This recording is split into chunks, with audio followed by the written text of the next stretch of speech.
విజయ్ కిరణ్ గారు, సార్ ఇప్పుడు ఏంటి సార్ తక్షణ కర్తవ్యం మీ మీ పాత్ర మాదేముందంటారా? సార్ ఒకటి కాదు ధవళాపురం శ్రీకాంత్ గారు కొన్ని వాల్యుబుల్ పాయింట్స్ చెప్పారు.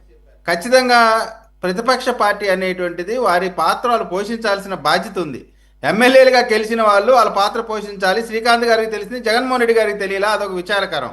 రెండోది, శ్రీకాంత్ గారు ఏదో వేరే పార్టీ నుంచి వేరే పార్టీ, అసలు జగన్మోహన్ రెడ్డి గారే వేరే పార్టీ, ఆయన పార్టీలో ఉన్న వాళ్ళు 195 మంది ఇతర పార్టీల నుంచి వచ్చిన వాళ్ళు, వీళ్ళు ఒకరు ఇంకో పార్టీలోకి వెళ్ళటం ఏంటి అనేటువంటి మాట మాట్లాడితే విచిత్రంగా ఉంటుంది. ఎందుకంటే మొత్తం మనం అంతా కూడా వేరే దగ్గర నుంచి ఇంపోర్ట్ చేసుకొని ఈ రోజున వీళ్ళేదో పార్టీ. సార్ విచిత్రం, పెద్దలు తులసిరెడ్డి గారు కూడా చక్కగా చెప్పారు.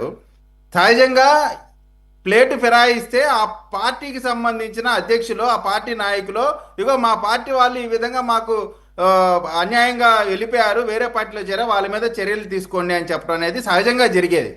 కానీ ఇక్కడ కొత్త సంప్రదాయాన్ని, ఎందుకంటే ఇదివరకు ఇట్లాగా కాదు, ఇప్పుడు కొంత ప్రజల్లో కూడా దాన్ని యాక్సెప్ట్ చేయట్లేదు కాబట్టి ఎవరన్నా పార్టీ మారదలుచుకుంటే ఖచ్చితంగా పదవికి రాజీనామా చేసి రావాలనేటువంటి రూల్ పెట్టుకొని ప్రభుత్వాలు పనిచేస్తున్న పరిస్థితిలో వాళ్ళు మేము రాజీనామా చేసి వేరే పార్టీలో చేరుతున్నామని చెప్పి పెట్టినప్పుడు దాన్ని అంతే హోల్డ్ చేసుకుంటా ఉన్నారంటే, ఏ ఎమ్మెల్సీలు అయితే ఉండకూడదని, అమరావతి రాజధానిగా ఉండకూడదనేటువంటి దాంట్లో 3 రాజధాని బిల్లులు వ్యతిరేకించారని, అసలు ఆ మండలినే నిర్మూలిద్దామనేటువంటి ప్రయత్నం చేసిన ఇదే జగన్మోహన్ రెడ్డి గారు ఈ రోజున ఎమ్మెల్సీల గురించి, మండలి గురించి వాళ్ళు పడుతున్న తాపత్రయం చూస్తుంటే నిజంగా ప్రజాస్వామ్యం ఎంత గొప్పదో అర్థమవుతా ఉందండి. ఏ ప్రజాస్వామ్యబద్ధంగా ఏర్పడిన వ్యవస్థను తీసేద్దాం అనుకున్నాడో అదే వ్యవస్థల కోసం ఎంపర్లు ఆడాల్సినటువంటి పరిస్థితి.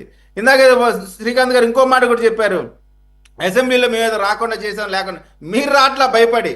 సార్ ఒక్క ఎమ్మెల్యేగా ఉన్న జయప్రకాష్ గారు 275 సీట్లు ఉన్నప్పుడు 26 మాత్రమే వచ్చిన కాంగ్రెస్ పార్టీ, అప్పుడు టైగర్ పీజేఆర్ గారు 151 సీట్లు ఉన్నప్పుడు 23 సీట్లతోనే అసెంబ్లీకి వెళ్ళి వీరుల్లా పోరాడినటువంటి, తిరిగి అధికారాన్ని తెచ్చుకున్నటువంటి చంద్రబాబు నాయుడు గారు, వీళ్ళ రాజకీయ ప్రస్థానం, వీళ్ళ ముందు వైఎస్ఆర్ కాంగ్రెస్ పార్టీ ఏంటి అనేది ఎంత బలహీనమైన, వయసు తక్కువ ఉండొచ్చు కానీ బలహీన మనస్తత్వం పెద్దది వీళ్ళది.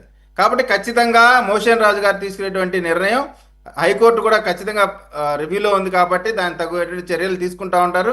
ఇది ప్రజాస్వామ్య విజయం. ఒక పార్టీలో ఉంటూ ఆ పార్టీ ద్వారా వచ్చిన పదవులను మేము వద్దనుకుంటున్నటువంటి నైతిక విలువలు కట్టుబడిన దాంట్లో అట్లా నైతిక విలువలకు ఎవరు కట్టుబడకూడదు. మీరు పోతే పదవితో పాటు పోండి, అంతేగాని మీరు పదవి రాజీనామా చేసి వెళ్ళకూడదు అనేటువంటి అనైతిక విలువలను ప్రోత్సహిస్తున్నటువంటి వైఎస్ఆర్ కాంగ్రెస్ పార్టీని ఖచ్చితంగా ప్రజలు శిక్షించి తీరుతారు అనేటువంటి మాట అయితే ఖచ్చితంగా చెప్తా ఉన్నామండి.